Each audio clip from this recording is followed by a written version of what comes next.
Welcome back, everybody, and with us is the lovely Rayner. Hello. Hello, Mark. How delightful to see you from one side of the South Cirque to the other. Because you're still over in South London, aren't you? I am, of course, in South London.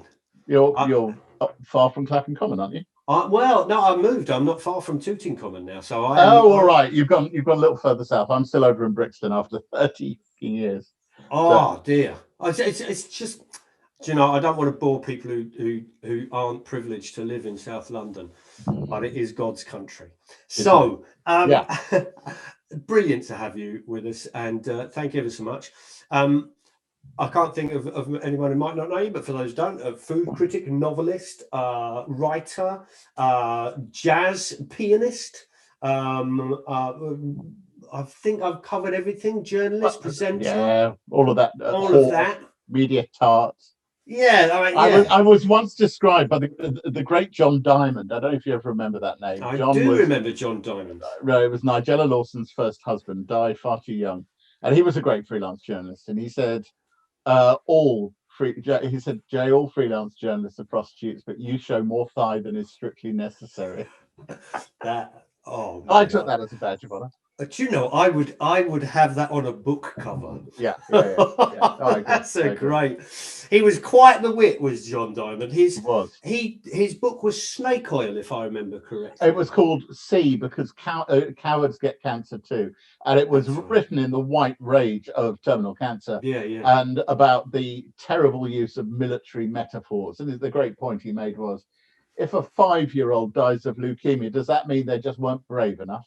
Yeah. And he hated all that military stuff. I ended up writing his obituary entry, and it's pretty much started. He did not succumb. He did not lose the battle. He got cancer and he died.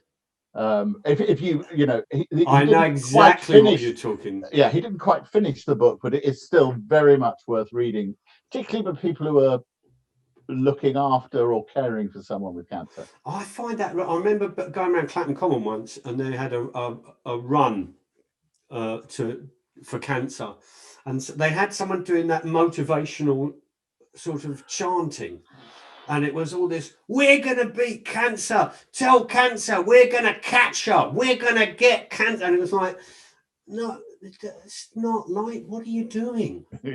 What are you doing? I mean, you understand how it must feel when you're in the grips of it, and military metaphors may work mentally, but it's when they are used by other people, or ever gets you through it. How do we end up talking about terminal cancer? I don't know. We ended up, but that's the great thing about the show. It's Friday night in the middle of a fucking pandemic, and I swore on YouTube. You're all right. You'll live. Don't worry. All right. Okay. So let's stop talking about this much. Okay, I want to talk about this because I wanted to talk about songs that were sung to you. Well, it was interesting when you said that was the title, and I thought, oh Jesus, I can't remember my parents singing anything apart from something rather banal, and I'm not putting my name to that. And then I got thinking, as you mentioned, I play jazz piano. I have a quartet with my name on it, mostly because I'm the one who has to get the gig. So fair enough, it's my name. And it's not talked about much outside of the world of music. The importance of it's staggeringly obvious, but when you're playing, you're listening. You're absolutely listening all the time, because you need to know what's going on. You're not just playing your part and hoping everybody else is hanging on. You're trying to play together. And so every time I play a gig, which I haven't done for a few months, we got a couple in between lockdown 1 and 2, I am listening very, very much, and I am being sung to. Now, the person who sings in my quartet is my other half. It's my wife, Pat Gordon-Smith. Doesn't take my name. Her own surname is stupid, but with my name, it would be even sillier. So fair enough. And there's Pat Gordon-Smith Rayner. That is quite not with Rayner. She's just Pat Gordon-Smith. She never took my name. No. But I'm saying if she did, then you'd be double hyphen. Just go on for ages, wouldn't it? I mean, it'd just be too much. And so when I was thinking about it, I was thinking, actually, I have been sung to every time I've done a gig. And the song you're going to play out, I mean, this is an act. It could be regarded as an act of terrible narcissism because it's me playing the piano.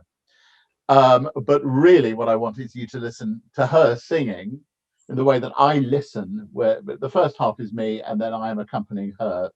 So do you want to say what the song is? Well, the song is Tenderly, which is a beautiful, beautiful song.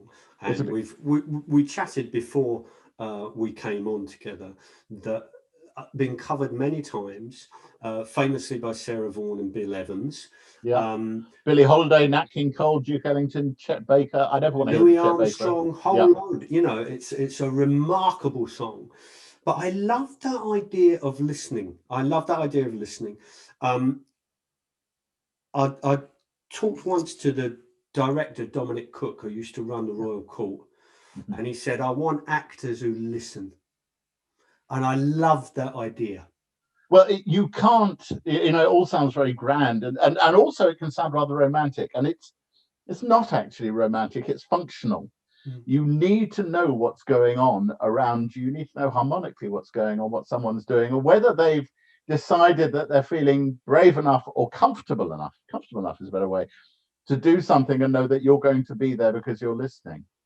Well, there's that great thing with jazz, isn't there? The great thing about jazz is the standard, that there is a song that gets played that we all know. We know the harmonies, we know the structure, we know the basis of it. It's about knowing the structure, what's called straight ahead, A, B, A. You're going to do it one time round, then you're all going to solo, and then you're going to come back.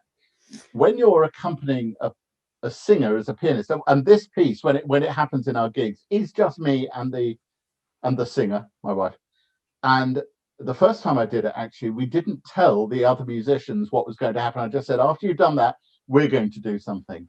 And the most brilliant thing I remember was our bassist, a brilliant guy called Robert Rickenberg, just closed his eyes and had his eyes shut on stage for the whole time when this was going on. And he was definitely being sung to. That's lovely. Let's play this song. This is the J. Rayner Quartet. And this only two of us, has to be said. Yes. Well, this is half the J. Rayner Quartet. And can I say, just to both of you, at the end of this, you need to fade it out, because after that you'll get a load of my patter, because it's from the live album, which contained a load of my jokes and stuff. So remarkable jokes about your mum, which I just loved. Well, if you for tonight's purposes, you can find the whole album on Spotify. Other streaming sites are available, but for tonight's purposes, get to the applause and then cut. Okay, this is J. Rayner on piano, being sung to by his wife Pat Gordon-Smith. Yeah, tenderly.